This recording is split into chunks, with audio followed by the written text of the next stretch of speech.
말씀은 창세기 24장 28절에서 49절까지 말씀입니다. 창세기 24장 28절에서 49절까지 말씀, 우리 함께 말씀 봉독하겠습니다.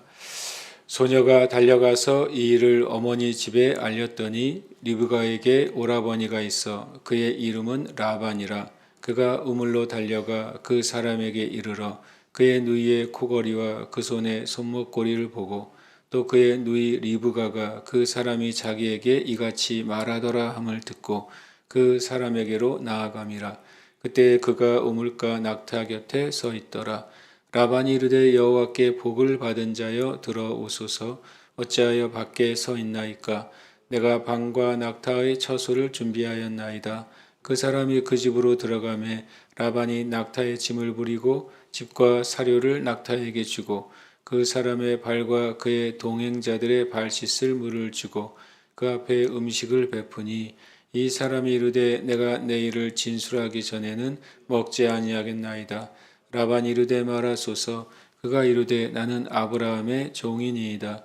여호와께서 나의 주인에게 크게 복을 주시어 장성하게 하시되 소와 양과 은금과 종들과 낙타와 나귀를 그에게 주셨고 나의 주인의 아내 사라가 노년에 나의 주인에게 아들을 낳음에 주인이 그의 모든 소유를 그 아들에게 주었나이다.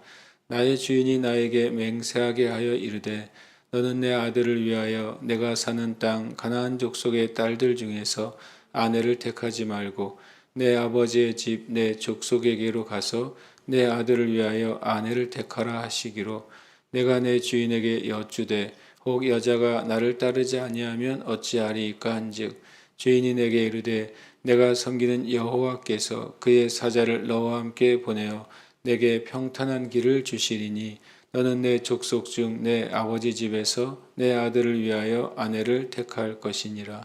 내가 내 족속에게 이를 때에는 내가 내 맹세와 상관이 없으리라. 만일 그들이 내게 주지 아니할지라도 내가 내 맹세와 상관이 없으리라 하시기로 내가 오늘 우물에 이르러 말하기를 내 주인 아브라함의 하나님 여호와여 만일 내가 행하는 길에 형통함을 주실진대 내가 이 우물 곁에 서 있다가 젊은 여자가 물을 기르러 오거든 내가 그에게 청하기를 너는 물동의 물을 내게 조금 마시게 하라 하여 그의 대답이 당신은 마시라 내가 또 당신의 낙타를 위하여도 기르리라 하면 그 여자는 여호와께서 내 주인의 아들을 위하여 정하여 주신 자가 되리이다 하며 내가 마음속으로 말하기를 마치기도 전에 리브가가 물동이를 어깨에 메고 나와서 우물로 내려와 깃기로 내가 그에게 이르기를 청하건대 내게 마시게 하라 한즉 그가 급히 물동이를 어깨에 내리며 이르되 마시라 내가 당신의 낙타에게도 마시게 하리라 하기로 내가 마시매 그가 또 낙타에게도 마시게 한지라 내가 그에게 묻기를 내가 네 딸이냐 한즉 이르되 밀가가 나홀에게서 낳은 부두엘의 딸이라 하기로 내가 코걸이를 그 코에 꿰고 손목고리를 그 손에 끼우고 내 주인 아브라함의 하나님 여호와께서 나를 바른 길로 인도하사 나로 주인의 동생의 딸을 그의 아들을 위하여 택하게 하셨으므로 내가 머리를 숙여 그에게 경배하고 찬송하였나이다. 이제 당신들이 인자함과 진실함으로 내 주인을 대접하려거든 내게 알게 해주시고 그렇지 아니할지라도 내게 알게 해주셔서 내가 우로든지 좌로든지 행하게 하소서. 아멘. 창세기 24장은 창세기에서 다니엘 사건으로 가장 길게 기록된 스토리란 말씀을 드렸고 또 특별하게 창세기의 그 네 믿음의 조상들 아브라함, 이삭, 또 야곱, 요셉 이렇게 믿음의 조상들 중에 그의 아브라함의 종이 이제 중심이 돼서 이어가는 이야기가 됩니다. 우리가 지난 날까지 봤던 1절에서 27절까지는 실은 종과 아브라함 사이에 이제 언약이 나오고 그리고 이제 종과 리브가의 만남이 나옵니다. 오늘 28절에서 49절은 실은 종과 라반과의 만남이죠. 그 종이 아브라함의 명을 듣고 또 맹세하고 긴 여정을 떠나서 하나님의 그 인도하심을 받아서 정말 기적적으로 리브가를 만나게 되고, 이제 리브가를 통해서 이제 아브라함의 원 가족인 이 라반을 만나게 됩니다. 소녀가 달려와서 이를 어머니의 집에 알렸다. 어머니의 집에 알렸다라는 표현도 굉장히 좀 재미있습니다. 그런데 이때 리브가에게 오라버니가 있어 그의 이름을 라반이라. 그가 우물로 달려가 그 사람에게 이르러. 분명히 이제 이 리브가에게 어머니는 뒤에 보면은 살아계신 자인지 좀 불분명합니다. 그러나 50절에는 라반이 분명히 아버지와 함께 있다는 것을 이제 보여주고 있어요. 그래서 아버지는 살아계신 거죠. 그런데 이 종을 맞이하러 온 것은 라반입니다. 그래서 라반이 실제적으로 집안일을 대표하고 있고 돌보고 있다는 사실을 우리가 좀 알 수 있습니다. 그런데 이 라반이 이제 달려와서 이 종을 맞이하고 그를 영접하게 됩니다. 그러면서 라반이 여호와께 복을 받은 자여 들어오소서 어찌하여 밖에 서 있나이까 내가 방과 낙타의 처소를 준비하였나이다. 이 인사를 통해서 이 아브라함의 종이 어떤 마음을 느꼈을까요? 첫 번째로는 우리 아브라함과 같은 하나님을 고백하고 있잖아요. 같은 신앙 안에 있구나, 같은 경건한 그 가정이구나라는 사실을 이 축복의 말을 통해서 이 아브라함의 종이 분명히 느꼈을 것입니다. 처음에는 리브가를 만나서는 하나님이 아브라함이 말한 대로 아브라함의 고향, 아브라함의 친척에 속한 여인을 만난 것을 굉장히 하나님의 큰 은혜로 여겼을 것이고, 두 번째로는 이 라반의 축복의 인사를 통해서, 물론 이것이 일상적인 당시의 이제 인사였겠죠. 그럼에도 불구하고 여호와께 복을 받은 자라는 한 표현이 이 영적인 또한 연대와 연결점이 있다는 사실을 보게 되었을 겁니다. 그래서 이 아브라함의 종은 이 사실도 굉장히 마음으로부터 기쁘고 감사하게 여겼을 거예요. 그래서 어떻게 보면 지금 이 세대에도 물론 많은 교회가 있고 또 많은 사역자들이 있고 많은 성도들이 있는데, 그리고 우리가 삶을 살고 또 사회생활을 하고 인생을 살다 보면 서로의 교제 가운데 일반적으로는 일반적인 사회관계인데 그 교제 안에 그가 하나님 믿는 증거를 우리가 만났을 때 그것처럼 또 기쁘고 또 감사한 일이 없는 것이죠. 일반적으로 사업상으로 만났는데 또 일반적으로 다른 관계로 만났는데 그의 언어와 또 말에서 하나님 믿는 증거, 또 경건의 증거, 그리고 또 그런 은혜의 증거가 나올 때 우리는 영적으로 연결되어 있고 하나됨을 경험하게 됩니다.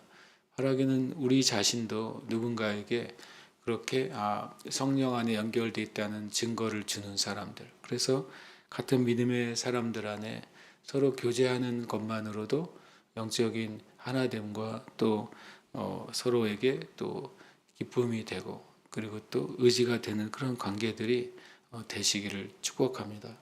그리고 이제 그 사람이 이제 집으로 들어가고 라반이 행동하는 것을 보여줍니다. 낙타의 짐을 부리고 집과 사료를 낙타에게 주고 그 사람의 발과 그의 동행자의 발을 씻을 물을 주고, 라반이 굉장히 호의를 베풀고 있고, 그리고 또 일반적으로 당시의 고대사에서 손님을 정중하게 맞은 과정을 다 베풀고 있는 것을 봅니다. 그렇게 보면 라반은 이렇게 예의가 있는 사람이었다는 사실을 우리가 알 수 있습니다.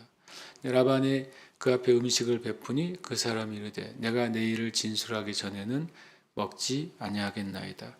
참 이 창세기 24장에서는 이 종이, 아브라함의 종이 참 경건하고 충성된 믿음의 삶의 좋은 모범이 됩니다. 식사보다는 실은 먼 길을 달려왔잖아요. 물론 이제 그 900km라는 긴 여정을 하면서 당연히 음식을 먹었겠지만 그 음식이란 것이 되게 풍성한 음식도 아니었을 것이고 따뜻한 음식도 아니었을 것이고 어떻게 보면 끼니를 때우는 음식이었을 텐데 마른 음식이었을 텐데 이제는 이 라반이 베푸는 음식은 그래도 굉장히 어떻게 보면 가정식이고 그리고 따뜻한 음식이고 그리고 이 먼 여정을 온 사람에게는 이것처럼 반갑고 기쁜 일이 없지 않겠습니까? 그런데도 불구하고 이 음식 앞에서도 이 종은 사명과 또 맡겨진 임무를 우선시하고 있는 것이 참 놀랍고 어떻게 보면 참 귀하다라는 생각을 갖습니다.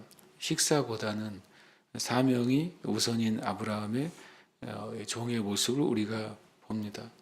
그러니까 실은 아브라함도 하나님 앞에서 우선순위가 명확한 사람이었다는 것을 우리가 아브라함의 삶을 통해서 깨닫게 됩니다. 마찬가지로 아브라함의 종인 엘리에셀도 삶의 우선순위가 너무나도 명확한 사람이죠. 육신의 어떤 필요나 또 다른 상황보다도 맡겨진 사명을 완수하는 것이 먼저였던 사람인 것이죠. 그렇게 보면 믿음의 삶에서 이 태도가 참 하나님 앞에 귀한 태도라는 사실을 다시 한번 깨닫게 됩니다. 저 여러분의 삶이 하나님 앞에서의 우선순위가 바로 세워지는 삶이 되시기를 축복합니다.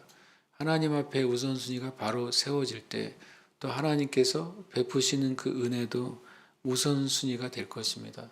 하나님의 마음을 시원케 하는 자에게 하나님이 그 마음을 또한 시원케 하시고 위로하시고 축복하시는 줄 믿습니다. 그러면서 이제 첫 번째는 이 내용 가운데 이삭의 얘기를 합니다. 첫 번째는 이 아브라함이 큰 복을 받았고 그 아브라함에게는 노년에 사라가 낳은 아들이 하나 있는데 주인이 그의 모든 소유를 그 아들에게 주었다. 그러니까 실은 이 이삭이 아브라함의 유일한 상속자라는 사실을 명확하게 확인을 시켜줍니다. 그래서 이것을 통해서 이삭이 영적으로나 혈통적으로나 하나님의 뜻에 합한 사람인 것을 말씀하고 있는 것이죠. 영적으로 봤을 때 어떻게 보면 이제 이삭이 예수님을 대표하는 구약의 하나의 모델이잖아요. 그렇게 보면 바로 예수님께서 하나님의 모든 소유, 하나님의 모든 하늘과 땅의 권세를 실은 가진 자로서 우리에게 오신 것이죠. 그리고 또 동일하게 또 리브가는 마치 이 땅에 순결한 신부와 준비된 신부처럼 그런 모습으로 준비될 때 하나님의 모든 하늘과 땅의 권세를 가진 예수님과 또 신랑과 신부 관계로서 교회가 연합하게 되는 것입니다. 이것은 이 라반의 가족들에게 또 그 소식을 듣는 리브가에게 이삭이 귀한 자임을 또 이삭이 모든 준비가 되어 있는 자임을 분명히 보여주고 있습니다. 그러면서 이제 아브라함의 명령을 다시 전합니다. 내 아버지의 집, 내 족속에게로 가서 내 아들을 위하여 아내를 택하라. 이 아브라함의 명령은 그대로 이제 아브라함의 종을 통해 라반과 그의 가정들에게 전달이 되면서 이 아브라함이라는 사람이 오랫동안 실은 헤어져 있는 관계잖아요. 이 원 가족과. 그럼에도 불구하고 하나님에 대한 믿음, 가족에 대한 사랑과 연결이 끊어지지 않았구나라는 사실을 보여주고 있습니다. 그러면서 계속 반복되죠. 너는 내 족속, 내 아버지 집에서 내 아들을 위하여 아내를 택할 것이다. 어떤 기준이 환경과 상황에 따라 바뀌지 않고 원칙이 그대로 유지됩니다. 왜냐하면 39절에 이 종이 주인에게 여자가 나를 따르지 않으면 어떻게 하겠습니까? 라고 물었을 때에도 동일한 기준이 그대로 적용된다는 사실을 보여주죠. 그러면서 네가 내 족속에게 이를 때에는 내가 내 맹세와 상관이 없으리라. 2번 말하고 있습니다. 쉽게 말하면 이제 그 딸이 오기를 원치 않고 또 그 집안이 이삭의 그 딸을 주기를 거절하지 않는다면 너는 사명을 다한 것이다. 너는 아무런 문제가 없다라고 아브라함이 말했다는 것입니다. 결과는 하나님께 있는 것이죠. 다만 일을 맡은 자는 그 맡은 바까지만 수행했을 때 그것이 하나님 앞에는 온전한 수행이 되는 것입니다. 이 종이 맡은 바 일은 이 아브라함의 명령을 받아서 그 고향과 친척에게로 가서 합당한 여인을 찾아서 제안을 하는 것이죠. 이 아브라함의 아들 이삭에게 아내가 될 것을 제안하는 것까지가 종의 사명인 것입니다. 그것을 듣고 허락하고 그것을 보내는 것은 그 다음에는 라반과 또 리브가의 또 이제 문제가 되는 것이죠. 때로는 우리가 하나님의 어떤 사명을 맡았을 때 무엇인가 이루어지거나 이루어지지 않거나 하는 문제에 있어서 이 종의 태도 또 아브라함의 태도가 참 필요하다는 사실을 우리가 보게 돼요. 그래서 우리가 하나님이 하라고 하는 것까지만 할 때 하나님의 은혜와 하나님의 역사를 보게 될 것입니다. 그러나 때로는 우리가 하나님으로부터 오지 않은 부담감, 또 하나님이 주시지 않는 짐을 우리가 지는 것은 또 하나님이 기뻐하시지도 않고 그 짐에는 합당한 열매도 없는 것이죠. 그래서 우리가 나에게 합당한 주님의 사명을 바로 알면 거기까지만 가는 것으로도 충분하다는 사실을 우리는 깨닫게 됩니다. 마치 모세가 첫 부름을 받았을 때 이스라엘 백성을 출애굽해서 주님이 약속하신 땅까지 이르게 하겠다. 하나님이 모세에게 허락한 사명이죠. 실제로 모세는 그 일을 행합니다.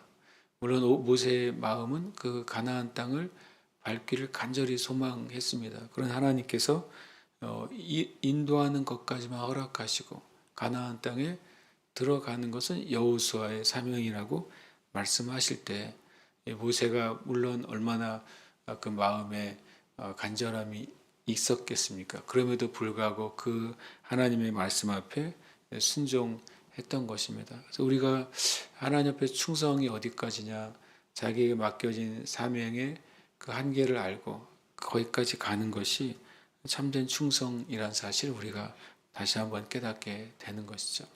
그러면서 이제 내 주인 아브라함 하나님 여호와여 만일 내가 행하는 길에 형통함을 주실진대. 이 실은 이제 아브라함의 종 엘리에셀은 많은 인생을 살았잖아요. 그래서 많은 인생을 산 분들이 한 가지 지혜가 있다. 무슨 지혜가 있겠습니까? 실은 사람 보는 지혜죠. 수많은 사람을 만났을 때 이 사람이 어떤 사람인지 말 그대로 한눈에 잘 알아보잖아요. 물론 이 엘리에셀도 많은 사람을 겪었을 것이고 어떤 사람이 좋은 사람인지 알았을 것이고 실은 더더군다나 아브라함과 이삭을 오랜 시간 보아온 사람이 엘리에셀이잖아요. 특히 이삭을 40년이나 보아왔습니다. 그러면 흔히 표현하면 40년이나 이삭을 보아왔으니까 어떤 여인을 만나면 저 여인이 이삭에게 맞는지 안 맞는지 어떻게 보면 제일 잘 알 수 있는 사람 중에 한 명이 바로 아브라함의 종이겠죠. 그럼에도 불구하고 자신의 지혜를 의지하거나 자기의 판단력을 의지하지 않고 하나님께 온전히 맡기고 기도하고 있는 것이 참 이 종의 참된 영적인 지혜라는 생각을 갖습니다. 저와 여러분도 우리의 삶 가운데 우리가 경험하여 알고 있는 지혜와 지식이 있고 정보가 있죠. 그럼에도 불구하고 나의 명철을 의지하기보다 하나님의 명철을 온전히 의지해서 하나님의 지혜가 저 여러분의 삶 가운데 풀어지시길 축복합니다. 이 아브라함의 종의 기도대로 그대로 이 여자가 나타나게 되죠. 그 여자는 여호와께서 내게 내 주인 아들을 위하여 정하여 주신 자가 될 것이다. 라고 이제 마음으로 기도하기를 마치기도 전에 하나님이 응답하셨다. 그리고 내가 하나님께 구한 그대로 바로 리브가가 그대로 마치 내 마음에 있는 것을 받아서 말한 것처럼 마시라 내가 당신의 낙타에게도 마시게 하리라 하기로 내가 마시면 그가 또 낙타에게도 마시게 한지라. 이 과정이 얼마나 종이 기쁘고 흡족하고 감사했는지 그것을 똑같이 반복해서 말하고 있는 것입니다. 어떻게 보면 이 종은 이때에는 하나님의 증인으로서 있는 거죠. 하나님의 행하신 것을 증언해서 그것을 통해 하나님의 일이 이루어지게 한 것입니다. 그러면서 그 증거로 코걸이를 그 코에 꿰고 손목걸이를 그 손에 끼워줬다라고 말합니다. 그러면서 그러고 또 하나님께 내가 경배하고 찬송했다. 이 똑같은 스토리가 두 번 반복됩니다. 성경에 이렇게 똑같은 비슷한 예가 여러 번 반복되는 일들이 여러 번 등장하고 그것은 실제로 굉장히 중요한 장면들이라는 사실을 우리가 알 수 있습니다. 사도행전에서도 고넬료의 가정에 성령의 역사가 임한 사건을 말할 때 굉장히 길게 같은 일이 그건 3번이나 반복이 되는 것을 알 수 있습니다. 구약에서도 요셉의 경우나 다니엘의 경우도 같은 스토리들이 반복되는 걸 통해서 하나님이 정하신 일, 하나님이 반드시 이루실 일이라는 사실을 보여주고 있죠. 그러면서 이제 밥을 먹기 전에 하는 말이죠. 내가 이제 다 말했으니까 내가 좌로든지 우로든지 행할 수 있도록 나에게 명확하게 알려달라. 정말 어떻게 보면 이제 사명 중심의 삶, 충성된 삶의 정말 전형을 보여주고 있습니다. 사실 저와 여러분도 주님 앞에 충성된 자로 부름 받는 줄 믿습니다. 또 하나님이 우리의 인생 가운데 주신 예수 그리스도 안에서 하나님이 계획하신 그 선하신 일, 그 일에 저와 여러분이 충성되고 이 교회가 충성돼서 하나님께서 기뻐 여기시는 그러한 삶과 또 성도들과 교회가 되시기를 축복합니다. 함께 이 시간 기도 제목 읽고 기도하겠습니다. 아브라함의 종과 같이 하나님이 주신 사명과 부르심이 믿음과 삶의 우선순위가 되는 교회와 성도가 되게 하소서. 함께 기도하겠습니다.